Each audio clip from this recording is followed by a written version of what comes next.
Welcome back to Kilohearts YouTube channel. My name is Mouse, I'm your fun-sized pop angel and producer princess, and today we are on part 2 of my new series, Let's Make Pop. If you managed to catch part 1, then you're probably already aware that in this series we're breaking down a track I've created using Faceplant and other Kilohearts plugins, and we're going through each instrumental section to really dig into those sounds. In part 1 we looked at the drums, and today in part 2 we're going to be looking at the bass. In this song, I actually only used 2 bass sounds. The first one is this one, and the second one is this one. So if you're excited to see how I made these sounds, then give this video a thumbs up.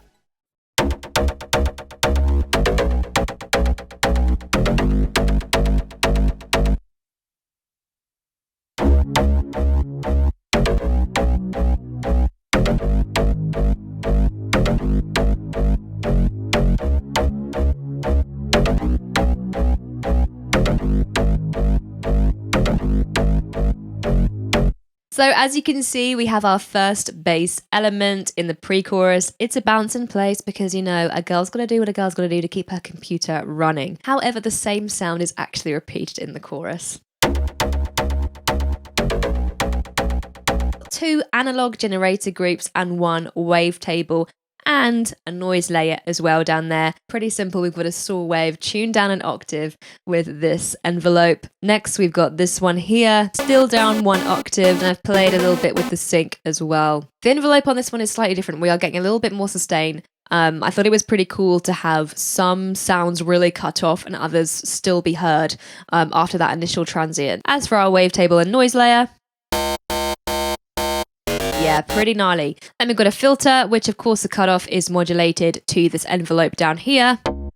And for me, a filter with that cutoff that is modulating to that envelope, that really gives this bass sound. Although of course I've added a lot more snap-ins afterwards. Just something that simple gives this bass sound that sort of really like plucky feel. It's such a simple thing to add on, but it makes a world of difference. Then I put a compressor on it, bit of distortion. Bit of disperser, of course. Saturator's giving it some fuzz. Comb filter. Now this is where we get some more interesting modulations. On here you can see I've got a sine wave LFO down here, and it's pretty slow. And I've got this linked up to the comb filter cutoff up here.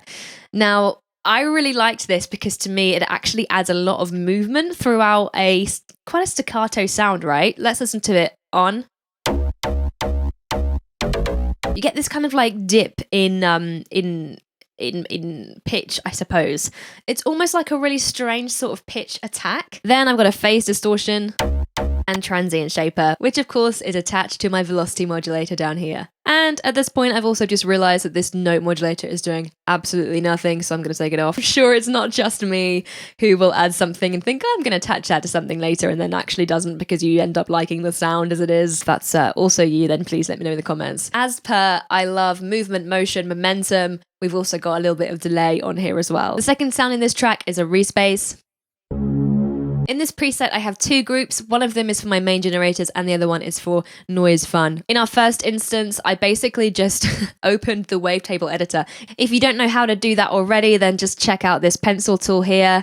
File, new, and then scribble to your heart's content. So I basically did that exact process. I just scribbled out these 2 wavetable frames, liked how they sounded together. Unison is turned on, we've got 5 voices. Detuning is quite low, but blend is up all the way. So you can see as well that I tuned this one down 1 octave, and I started to tune this one down 2 octaves, and then I had a little bit of a play with it later.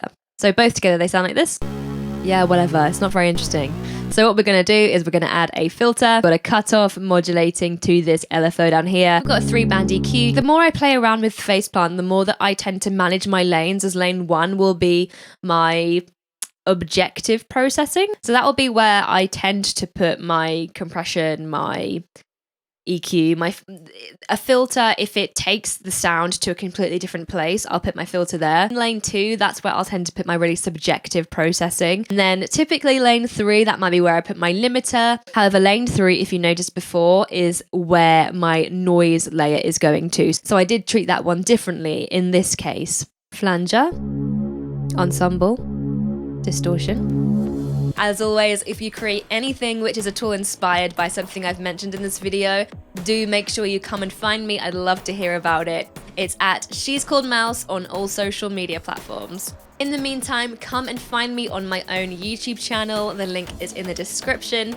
Subscribe to Kilohearts YouTube channel, and I'll see you in part 3.